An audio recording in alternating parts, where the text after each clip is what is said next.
And మీరు pan India director Prashanth Neel team నుంచి వస్తున్నారు. ఆయనకి ఓపెనింగ్ కూడా ఆయన వచ్చారు, క్లాప్ కొట్టారు. మళ్ళీ ఇక్కడ కూడా ఒప్పుకోము, ఆ టీంలోకి పంపిందే మేము. ఓకే. నిజమే. ఓహో, అవునా రాజుగారు ద్వారా. ఇక్కడే ఉంటే అలా కాన్వర్సేషన్ జరుగుతున్నప్పుడు హర్షిత్ ద్వారా ఇలా ఉందంటే వెళ్ళి అక్కడ స్ట్రాంగ్ అయిపోయాడు. అక్కడి నుంచి మళ్ళీ ఈ స్క్రిప్ట్ అప్పుడే ప్రశాంత్ నీళ్ళు అండ్ ఒంబాలే వాళ్ళు ఈ సినిమా ఎప్పుడు చేస్తారని చాలా ఫోర్స్ చేసేవాళ్ళు. సో ప్రశాంత్ గారు చూపించారా సార్ కాపీ రెడీ అయ్యాక? కానీ ఏమన్నా చూసారా? ఏమన్నారు ఆయన ఫీడ్బ్యాక్ ఏంటి? వెరీ వెరీ హ్యాపీ అండి.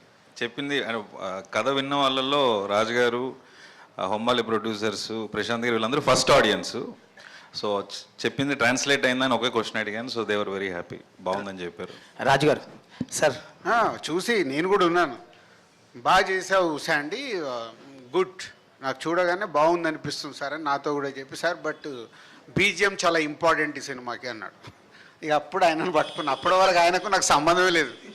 వీళ్ళిద్దరు మాట్లాడుకున్నారు, చేసుకున్నారు. లేదు ఇక ప్రశాంత్ నీళ్ళు చెప్పిన తర్వాత లేదు, ప్రతి రీలు నేను చూడాల్సిందే, మీరు ఫైనల్ చేసి పంపించండి. మొన్న నేను అబ్రాడ్లో ఉంటే ఆయన అబ్రాడ్ కూడా పంపించి అప్రూవల్ తీసుకున్నాడు. It's BGM very important. అంటే ఒక కాన్సెప్ట్గా జరిగే సినిమా కాబట్టి బాగా చేశాడు Vijay. Thank you sir. Sir చెప్పే అవకాశం రాలేదు కాబట్టి చేద్దాం. థ్యాంక్ యూ బాగా. రాజు గారు మీరు ఉన్నారంటే చాలా. సార్ 1 minute, మీరు చాలా రోజులు కాదు సార్, అయిపోయింది క్వశ్చన్. మీ క్వశ్చన్ సార్.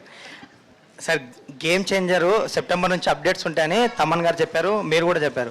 అండ్ ఎప్పుడు ఉండబోతుంది ఈ మంత్లో అప్డేట్? ఎప్పుడు ఉండబోతుంది? ఆల్రెడీ మీరు రిలీజ్ డేట్ అనౌన్స్ చేశారు. ఒక ఇంటర్వ్యూ బ్యాలెన్స్ ఉంది కదా, ఆ ఇంటర్వ్యూలో నీకు అన్నీ చెప్తా. Thank you sir. అయితే రాజు గారు